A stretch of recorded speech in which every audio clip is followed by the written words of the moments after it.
All right, welcome back to episode 5 of Collect These Takes. For those of you who are new, welcome.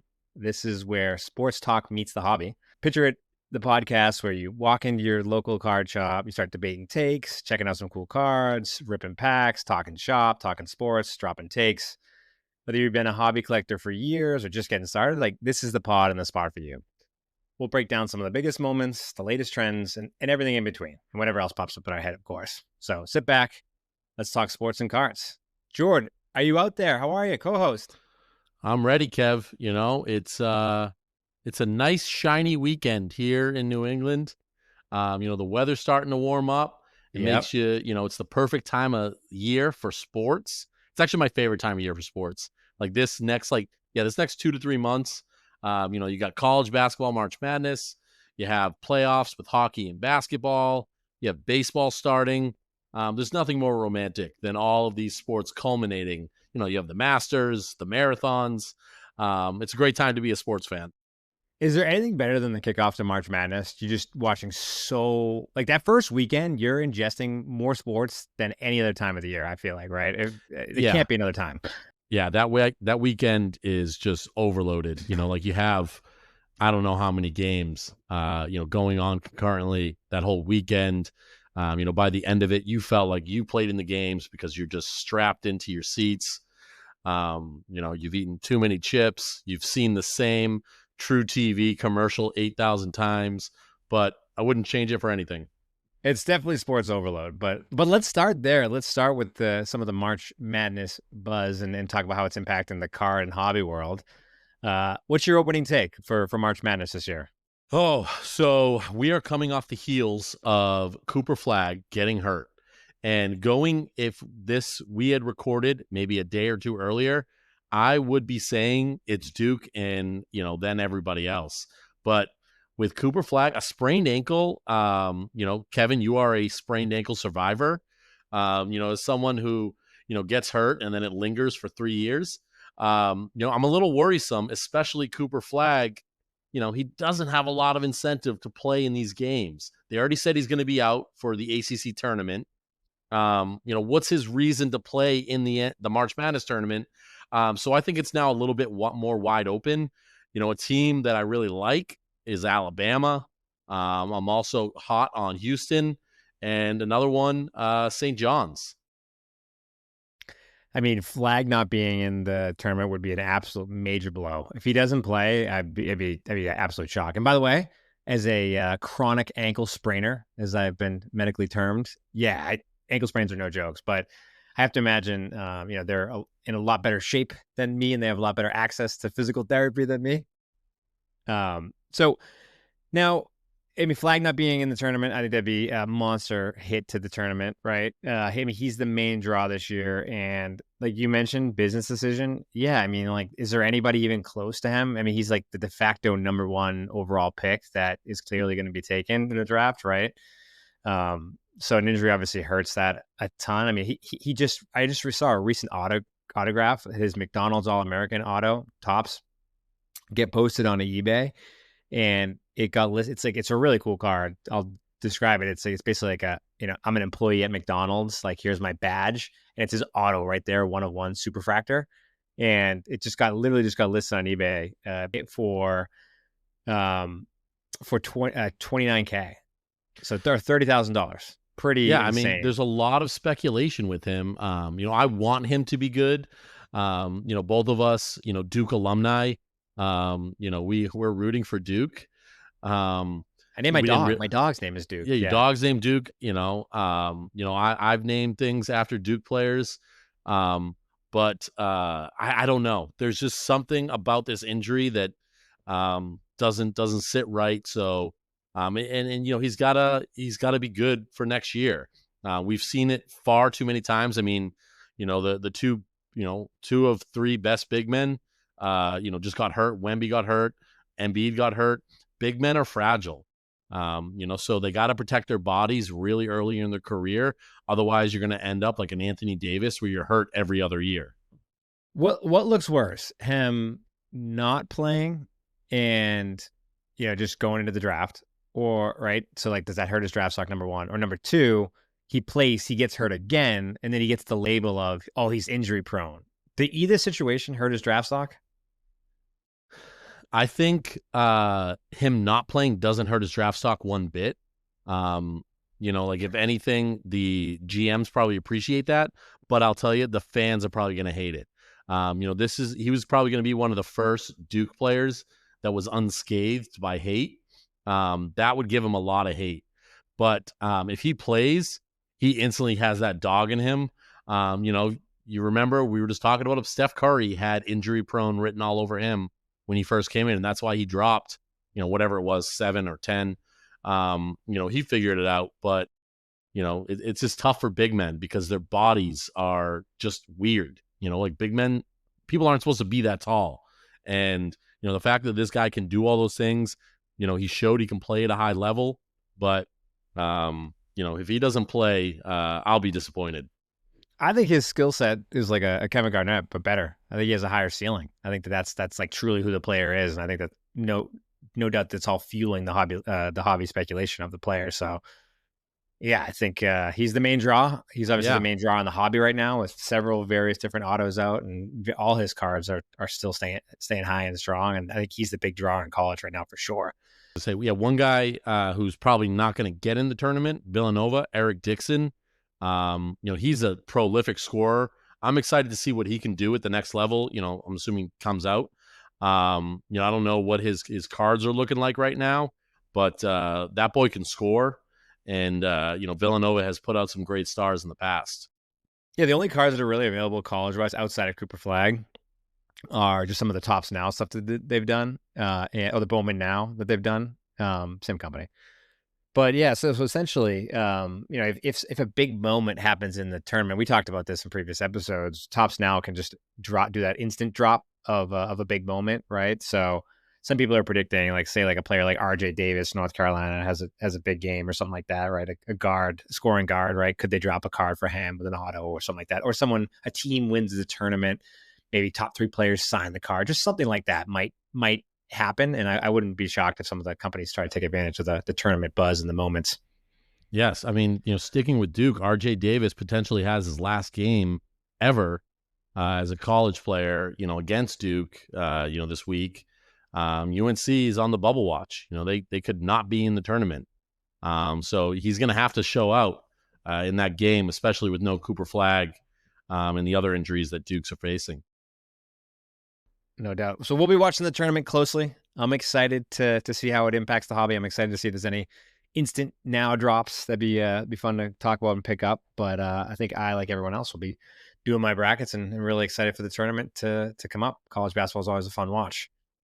So this is another funny thing we were talking about this week and wanted to talk about it on the pod for sure, is new nicknames for players. We're starting to see more and more players get nicknames. Nicknames are not a new thing per se, but it's been around for a long time. But it all started from when you were talking about Jason Tatum getting a new nickname. What do you think of JT's new nickname, by the way? It's very bad. For those who don't know, the Anomaly is what the nickname is now. It seems like it was made to just be on cards. It's a very dumb nickname, and like, again, Celtics fan, love JT, but this is tough to defend. It's very much like the guy has been accused of having no aura, not being the true face of the league. The Anomaly is not a cool nickname. There are I like plenty JT. of cool... JT is so much. JT's so much fine. better. It's very simple. Yeah. It's not unique though, right? I guess there's technically a lot of JTs that are out there, right? Yeah. But yeah, the Anomaly is a really corny nickname. It's just it doesn't spark any excitement. Like, score from the Anomaly. Like, I don't know if it really. I mean, I get it, but I don't know if it really fits for him in particular. But right, so like outside of like the Air Jordan, outside of Black Mamba, King James, Magic, like the ones that we all know, what are some other funny nicknames out there? I was thinking lesser known, maybe. I mean, lesser known in Boston, but like Paul Pierce, The Truth. I like Allen Iverson's The Answer, right? I think The Answer is awesome. Like his whole brand was built around The Answer. Is one of my favorite ones. What are some of your favorite old ones? One that I always loved, kind of like a random player, of our youth, Cadillac Williams, Carnell Williams, the running back. Oh yeah, that's a great one. I love that. Yeah, Cadillac is such a sweet nickname, especially for a running back. He was a big boy. He would just run people down, like, run people over. I like one of the ones on like probably maybe in the Cadillac time frame was Pac-Man Jones, Adam Pac-Man Yeah. Jones. No, is that wait, no. Was it Adam Pac-Man Yep. Jones? I think it's Adam Pac-Man Pac-Man Jones. Jones. Yeah. Yeah, but I was looking actually. When I was thinking about that, I was looking to see if he was signing it with like a little Pac-Man. That'd be so perfect for him to like sign something with a little Pac-Man. Pac-Man, if you're Yeah. listening to the show, I'm sure you're a big fan. You might want to switch up the autos to the little Pac-Man because I'll buy one. I love it. Yeah. But if it was in today's day and age, you know how all the athletes are now doing the inscriptions on the card. So when they're signing autos, they're putting like whether it's their nickname or Brady put something like if football didn't work out, I would have if football didn't work out, I would have just done baseball, right? Or something like that. So like I think nicknames are definitely a big part of the sports hobby. And I think if you can get a more unique piece or a rare piece where you get like the nickname thrown in there, like if Johnny Manziel signed it Johnny Football, like I think that's really cool. It makes the piece a little bit more special. Yeah, for sure. When I was looking even through like a list of nicknames, boxers back in the day had some really cool nicknames, like Marvelous Marvin Hagler. Like, Yeah, like that. yeah, I that's think he's pretty a cool. local guy. Muhammad Ali is the original people's champ. Yeah, Um, Iron you Mike know, Tyson, Iron Mike Tyson. it's a good one. Big George Foreman. Like those were just like those guys had big names, and obviously boxing isn't as big as it used to be, but those guys had great nicknames. I also was a big fan of Birdman, Chris Anderson, the Oh basketball yeah, good player. name. That's Yeah, a yeah, good with one. the That's a good tattoos one. everywhere. Yeah, yeah, I forgot his name was Chris. I just always called him Birdman.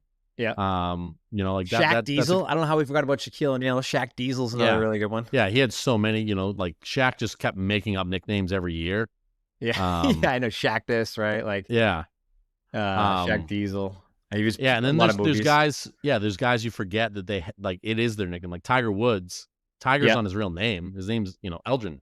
yeah. So Magic. it's I mean, yeah, I said it earlier, Magic. like Yeah, Magic Johnson, like that. yeah, I wouldn't. I have to look it up, but it's Irvin Johnson, right? Yeah, yeah, yeah. yeah. I mean, do you know Doc Rivers? What's Doc's real name? I don't know. No, I don't know. I was even thinking like Sauce Gardner, like Yep. on the Jets, right? I don't even. I Yeah. actually had to look that one up. And it was mainly because they used to call him A1 because that was his first name is I think it's Ahmed and his number was one, so it's A1 steak sauce. And it just Yeah. shortened to sauce at some point in time. And now it's if you get his cards, it's all Ahmed's sauce. It's like yeah, Yeah. it's funny how it's became his name. But I mean, nicknames are interesting too because if you are making up your own nickname, and it's not being given to you, that's a little lame too. We're big Kobe people, love Kobe, but he gave himself the name Black Mamba. So Oh, it's not as don't speak ill on Kobe, man. Come yeah, on, it's not as come on. impactful when you come up with like it's yeah, but you can't give yourself a nickname. It has to be given to you.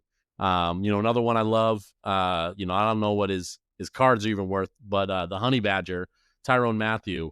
Honey Um y- Badger, that's a good one Honey too. Badger, Yeah, yeah, man. yeah. Oh He man, see, was there's he was so many of awesome. these. There's definitely so Yeah. many of these. Yeah. Like this is the old thing, we talk about all the time. Like guys can just sit in a room and just name athlete names. Athlete Michael nicknames. Irvin, Yeah, the playmaker, which is another great cocky nickname. You'd be like, yeah, I'm the playmaker. I'm so good. I'm the playmaker. Like it's yeah. great. I Randy think it's Moss, the funny. freak, the Yeah, big ticket, Kevin Garnett. the We could Greek do this all freak. day. The Greek, yeah, we could do this all day, and it instantly brings a Yeah. smile to your face. It is one of those things where we're just literally saying names and smiling and be like, right? So, uh, amazing topic. And as it relates to the hobby, I really think that the more unique autos that there are, and people are including their nicknames, including their little logos, I think it really is just a marketing play, right? So, JT, say what you want, right? I like JT a lot better. Not really unique because there could be more JTs out there. So I think going with the anomaly is what was his move was, right? Yeah. Let's switch gears a little bit and talk a little bit about NFL free agency because there were some major moves going on. I think it is definitely going to start to impact the card market a little bit, right? Number of different moves. Most notably, I broke down a list of just some of the QBs and wide receivers that were moving. Justin Field to the Jets, DJ Metcalf over to the Steelers, Daniel Jones to the Colts, Geno Smith to the Raiders. Like such a big shakeup, right? It's obviously one of the fun times if you're, especially if you're a fan of a rebuilding team like we are with the New England Patriots, right? A a lot of excitement these days. But what are some of your takes on some of the free agency moves that have been going on? Oh man, people got paid. DK, I mean, not really a free agent move, but DK to Pittsburgh is very interesting to me because one, they don't have a quarterback right now, but and they've always had offensive issues, but they've always developed great wide receivers. So I'm excited to see if DK can be even more unlocked than he really was. Whatever type of offense they drum up, Arthur Smith, whatever he creates, Mike Tomlin, whatever they got there. And then obviously they need a quarterback. We obviously have ideas of who might be the quarterback there, but DK going to Pittsburgh was a big one. Um, you know, Another interesting one. This is a smaller one, but one that I think, for card buyers, it could be a little interesting. Tua is always hurt. He always gets concussions. He always has issues. The new backup there is Zach Wilson. It will Okay. be interesting to see him, an athletic little guy, in that Mike McDaniel system. Maybe you can definitely buy Zach Wilson on the cheap. I'm assuming. Like, what's Zach Wilson going for right now? Oh, very. I mean, irrelevant, right? Like Yeah, yeah. very, Like very you could cheap. probably Yeah. they're probably giving him away. There are some So people though who did have spend a lot on Zach Wilson initially. That whole class. What year was that? that was the Mac Jones 2020. class. Yeah, Yeah, Mac Jones, Trevor Lawrence was in yeah, that class, and right? and then the other guy, Justin Fields, who's now on the Jets. Also in that class. Like Yeah, that was the all-time like, oh my God, like how hobby height speculation, like the hobby was yeah. at all-time high, I think speculations at Trevor all-time Lawrence is high. the only quarterback of that class that's still on the original team. This is now like his fourth head coach, but but like yeah. So Zach Wilson, he's an interesting one, and then Justin Fields. Hmm. Um, the Jets are the Jets. They're always going to be bad. I think you could literally put any amazing athletes on that team and they will just always be bad. It doesn't matter. You can resurrect, like the 1960 Packers, put them on the Jets and they'll go like, 3-15. And we've talked But about there's just those organizations I feel yeah, bad for some of those fans, right? Like Jets come to mind, Cleveland Browns come to mind. I would have said the Lions before their recent run come to yeah, mind. Like they've turned it around. So I'm not saying these organizations can't turn it around, but there are those perpetual bottom of the barrel NFL teams, and I feel like the Jets are just one of those the those Jets are teams. definitely one of them. But I don't feel bad for Jets fans ever because Jets fans are Yankees fans. Yeah, So, they and they they can go switch, yeah. right? Yeah, Like you know what? especially Yeah, with the they can two go team chase a town, bus into two team traffic. cities. Like Yeah, I'm all set. I'm all set with Jets fans. In college, we went to school with a lot of Jets fans. They were very annoying when they had that one Mark Sanchez run. They thought yeah, like that was it. yeah. Like they stink. But Justin Fields will be interesting because he's an athletic guy. I think he got a bad shake, with the Bears. He looked decent enough with the Steelers, but he's probably, gonna be a shell of himself in the Jets. I wouldn't mind the Justin Fields comeback. I have a Justin Fields optic downtown, not graded, actually pulled Justin Fields downtown. When I first started get one of my better pulls. That's a super short print, ultra rare card, like awesome design, very very popular card. And at one point in time, it was very high. Even the speculation last year, it went back up, and I stupidly held, and it went way way way down mid season when Russ started to play well. And then, it's shooting up again a little bit, right? So, I mean, if there's a chance for me to get out of that Justin Fields card, I would very much like to do so. Yeah. So What this do you could be my year. what do you think about like Sam Darnold going to Seattle? So that's a win. That's a huge win for them, right? Because they had Yeah. Gino, and Yeah. now and Gino's on the older side, right? So they're Yep. getting younger and better, and played well from Minnesota the previous year. So I mean, great Those year are of two Minnesota. those are two former Jets quarterbacks that got new deals because life outside the Jets made them better. So maybe that's what Justin Fields is hoping for. He's hoping he plays like 2 years with the Jets and Yeah, then his career gets resurgence. it's kind of like that Um, movie. What's that movie where that guy he would Better luck, meet Chuck. Better Luck Chuck, yeah, so Oh, it's good luck, good luck, Chuck. Dane yeah. Cook. So Yeah, yeah. that's kinda what I think the Jets team The is like Jets for are. quarterbacks, right? Yeah, Yeah, exactly. if you spend a year to 2 years on the Jets, your life will be exponentially better. I mean, going back to like Brett Favre, he had 2 bad years on the Jets, then he had a great year in Minnesota. So, like Aaron Rodgers is hoping for it. And Justin Fields is hoping to get some of that magic of breaking up with the Jets. Yeah, I mean, and it's not a shock that all of these names that we're mentioning are up anywhere from 50 to 300, 500%, right? I was looking them up before the show and all trending up. So I think everyone has the same idea. It's like, let's take some flyers out in the event that they can make a comeback or have a monster season. And all these names relatively could be low and will probably continue to dip in the off season. And if they have a big season next year, then they're obviously going to shoot back up. So could be a good time to get into buy. Let's switch to some recent news. One of the cool headlines: Fanatics in a recent interview talked about how successful the Topps debut patches are that they're putting on the MLB players, and they've decided to continue that with football and basketball within the coming years. So pretty obvious that was going to happen, but me as a collector, I'm very excited. So for those who don't know what it is essentially these Topps now debut patches. They go on a jersey. The MLB has done it, an example of one is Paul Skeens. His debut logo right now is up for auction. And it's going for $550K. It's a 1-of-1 auto with his debut patch on it.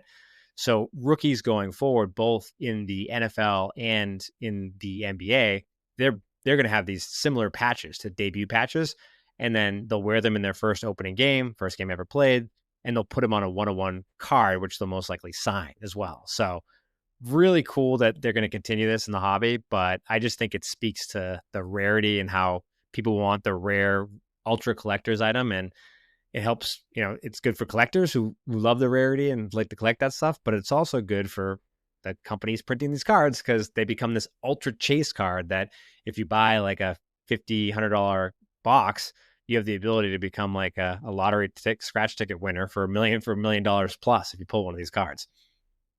Yeah, it's really, I mean, I don't know if like my algorithm is obviously just listening to, me have these conversations with you now, but it's kind of cool to see all of these big companies putting a lot of investment into the trading card world.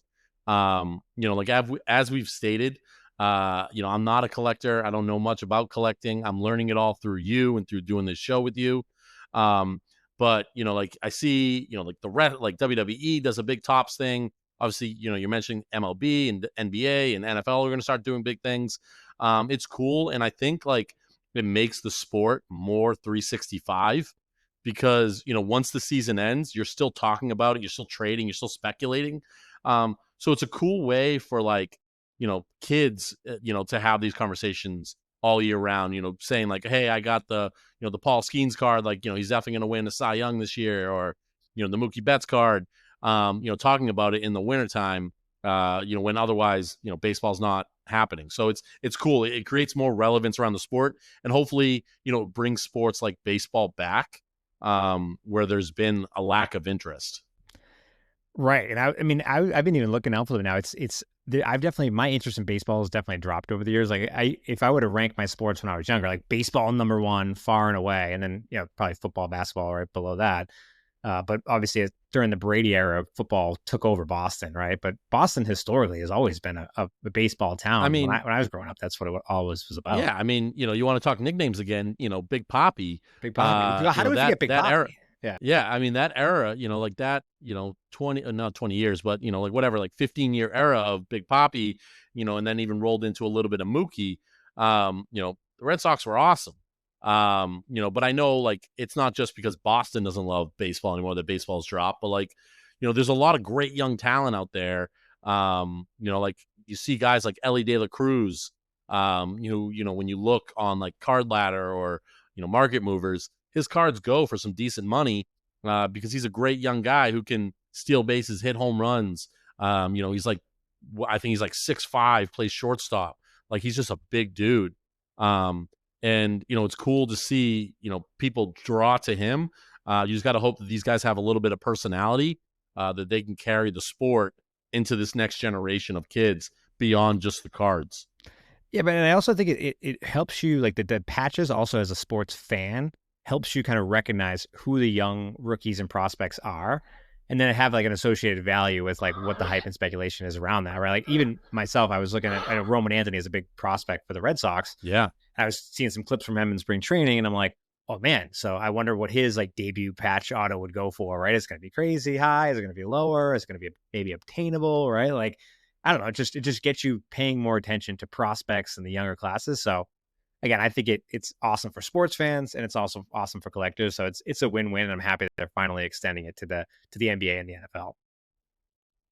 Another tops, we talked about tops now in a previous episode as well, but a new when Steph Curry hit his 4,000th three-pointer, a tops now special card was just recently released, the 4K Club in the Steph Auto 101. So again, taking advantage of a moment like Tops is doing on a number of different Tops now releases that have recently come out, but beautiful looking card. And Steph inscribed it like charter member of the 4,000 Club or something along those lines. So I don't think Steph's done by any means. Like he could definitely continue to climb the ranks in the three pointers, right? And he's definitely going to be the ones to set that record going forward. But I think it's pretty cool, and I think it's another example of Tops taking advantage of really cool moments and putting out some really cool products for collectors. Yeah. We were having a little bit of a debate in text before we got on about Steph versus LeBron. Because and I don't think they're really comparable players, but like Steph has like drastically changed the game. Because yes, he's the first person in 4,000 threes, but it will be interesting to see over the next 20, 30 years how many players are in that. It reminds me almost of, again, drawing back to baseball, all the players that got into the 500 home run club, during that steroid era. How many players in this era of basketball are going to hit that 4,000? Like, Tatum, I think, is like just over 2,000 threes hit. So like these types of guys who are just firing threes, like, Peyton Pritchard, who's like shooting 33s a game. How long till guys like that hit 4,000 made threes? And will it be an ultra exclusive club, or will it just be like a checkbox to get into the Hall of Fame? That's a great question. And does it devalue those cards? Does it make it more expensive? Well, does it hurt Steph's longevity? But but if you're talking about the player, I totally get LeBron's still ahead of Steph. You think about impact to the game, the modern NBA game, Steph is way more impactful than LeBron actually was, in my opinion, because Steph changed the game, literally. Like if you look at how many three-pointers attempts that are being taken this year alone, and it's only going to continue to grow, it's basically like a glorified three-point contest in some of these NBA games, depending on the matchup. So impact of the game, Steph is way higher than LeBron, in my opinion, but LeBron obviously still ahead of Steph. Yeah, one Just thing I'll say for LeBron is LeBron has adapted. He's played in three different eras. He played in that like, almost that like early 2000s where it was like coming off the 90s, that Kobe era where it was just like throw your body around. Then he played in the next era where really it was like him, but it was still like a physical era, but it was like, a lot of mid-range. And now he's playing in this, three-point era. Granted he's injured right now, but he's 40 years old and he's still holding his own. So I hate the debates of like, who's better, because like you don't stay at the top of the mountaintop for as long as LeBron has if you're not a great player. Anyone who calls him a fraud just doesn't know ball or is a hater. LeBron has, I think, the best career of all time, right? For him to Yeah. come into the league at 18, so young, and not get into any trouble, be a family guy, perpetual winner, jumped around multiple teams, always professional, solid investments off the court, right? Gets ultimate branding and never really injured, takes care of his body the whole time. Never had like a monster injury that set him back, right? Like if you talk about Steph, we talked about the ankles earlier, right? So Steph is definitely in that camp and category where his injuries definitely hurt his career. LeBron didn't really run into those issues. And then like, I don't know, like as you get older, right? I've always find it so impressive. Like this is a guy with a family. He has kids. Father time's always catching up and he's still finding a way to play at a high level. Not a lot of guys can do that and have that out of high school, amazing career into adulthood and deal with no injuries and then deal with no off the court shenanigans and then deal with, father time catching up to you. Like I find his career so impressive. Yeah. I mean, Steph has even said he's not playing till 40. Steph, I think, is the same age as us, like 35, 36. So it'll be interesting. We are seeing, the tail end of Steph. The thing with shooters is they can hang around a little bit longer. You look at like a Ray Allen or a Reggie Miller type. But not for nothing, it's still remarkable that Steph has the first to do 4,000 made threes. The guy really did change the way the game is played. Those Warriors teams, made everyone build the team from the arc in instead of building from big man out. Yeah. No, Steph collectibles are just going to continue to be through the roof, right? So that's a guy you always hold on to forever. He's going to be one of obviously the all-time greats in the NBA and known as the guy that's always changed the game. And let's talk. We talk a lot of sports in this show, so we definitely wanted to spend a little bit of time talking about some non-sports cards. And two non-sports cards that are top of mind for collectors recently is Pokemon. Right, Pokemon is definitely top tier for a lot of folks. And I sent you a video fairly recently earlier. The new set Prismatic Evolutions that have recently came out. People are going crazy over this set release. Like in Costco's, they're like, it reminds me of like a Black Friday type of scenario where people are lining up at the doors. They open the doors, they're tackling, they're fist fighting, they're ripping it out of each other's hands. Like, what is going on in that world right now that it's just like causing these fightings? This is so crazy to me. Yeah, I mean, I've admitted this. I was always a Pokemon hater. My brothers, sorry. I used to destroy their Pokemon cards when they were little. Never watched the show. But I know it's always been big money. It's crazy. Like, yeah, that video of people like grabbing these crates, like these pallets of Pokemon cards. And like, we've talked about this, like, Jake Paul or Logan Paul having that $5 million card. I think that's what it is. Like these things are legit gold. And I don't even know if people are playing the game because like No, Pokemon is no, more Pokemon's a collector game. dominant. Yeah, Yeah, it's like a yeah, game. People it's like forget that yeah, sometimes. Yeah, it, yeah. like it was a game, like, and the people just want it for the collectible piece of it. And it sucks when you see stuff like that like the collectors are going in so they can mark the value up. And it's like honestly like one of those things you can't really even regulate besides like putting a limit on how many boxes people are allowed to buy.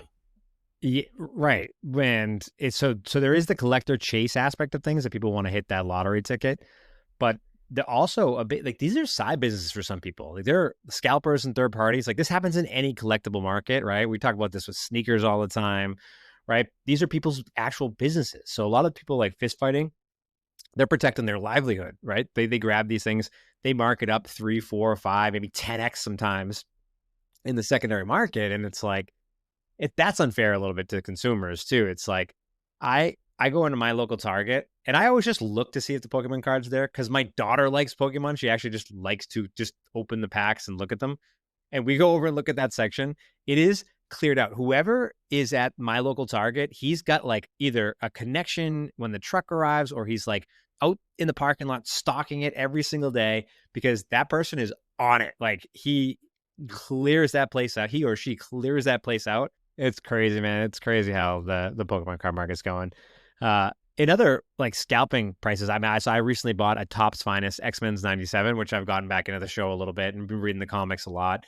And I mean, MCU also has some amazing cards, but the X-Men 97 cards, really, really cool. But I think the retail value of a hobby box, which means I can get like an autograph and some sketch cards and some just really cool, unique collectibles and memorabilia stuff, is $100. I had to buy it for 200, so double, right? So I had to pay literally double for just a box that I want to open that I think is really cool. It's just scalpers take advantage, man. It's just simple economics and scarcity, So right? like So are those cards, like if Disney puts out, a new X-Men movie or Fantastic Four, when the Fantastic Four movie comes out, are the cards for Fantastic Four gonna like pop?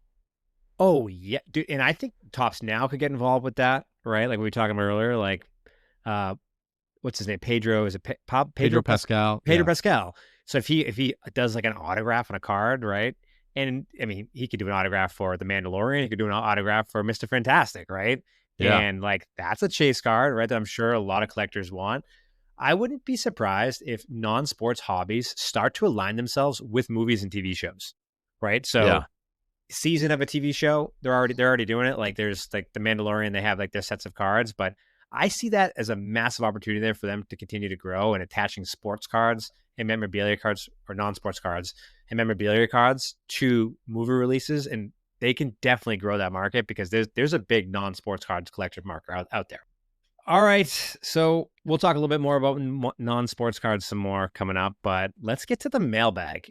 We got an awesome DM, which kind of ties into our NFL free agency, but I really like this question.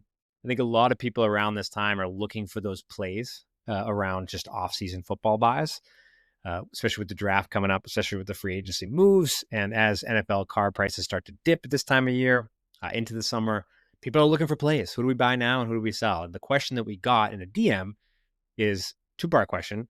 Hey guys, looking to make some off-season football pickups. Do you think that Justin Fields or Aaron Rodgers is a better investment this offseason? Let's just go around the horn and we'll talk about both of our takes for both, right? So personally, I'd love for Justin Fields to go up, but the Jets are the Jets. Absolutely not. Do not go in on Justin Fields. That is playing with fire. You're going to catch a falling knife on that one. I think if it's the difference between short-term investment and long-term investment. Like I said, buy Justin Fields after like week 9, when he's thrown like 6 picks and 2 fumbles, because he's going to be at an all-time low, and it's his post-Jet career that's going to be worth something. Aaron Rodgers, even though he's old, he showed signs of being good towards the end of the year. I'm a big Aaron Rodgers hater, but it's probably, like if you're trying to buy a card, and especially, long term, Aaron's had a better career. All right. So for me with Rodgers, what I find so interesting is how eerily he mirrors Brett Favre's career, right? Started off his career, the prodigy, could do no wrong, won a Super Bowl early. You like unanimously loved in Green Bay, like absolute amazing quarterback. And then just somehow devolves to a point where Green Bay hates him. They run him out of town and goes to the Jets, sinks even further. Lots of off-field stuff, right? Like Brett Favre had, and obviously he had, that makes him even more unlikable. But would it be just so like perfect for him to go to Minnesota? Because Minnesota needs a quarterback now. I know McCarthy could be starting there too, but they still potentially need a veteran quarterback in the room. Wouldn't it be so perfectly fitting story written for Rodgers to go to Minnesota, join that team, and have an MVP-like season for his final year? Because Favre, if you remember, his final year had an MVP-like season in Minnesota. So what I would say is, hey, you want to take a flyer out on Aaron Rodgers, right? I mean, he's definitely historic. There's going to be some Aaron Rodgers collectors out there somewhere, and if he can have like that Brett Favre mirrored MVP-like season for one season in Minnesota, sell and get out, could be an opportunity there for sure. All right, that's our time. Thank you all again. If you guys want to drop a message just in the mailbag, you can always email us up at collectthesetakes at gmail.com, but also hit us up on all socials, TikTok, Instagram, at collectthesetakes. Be sure to drop us a follow or a like and subscribe for more, and we'll catch everybody on the next one. Catch y'all.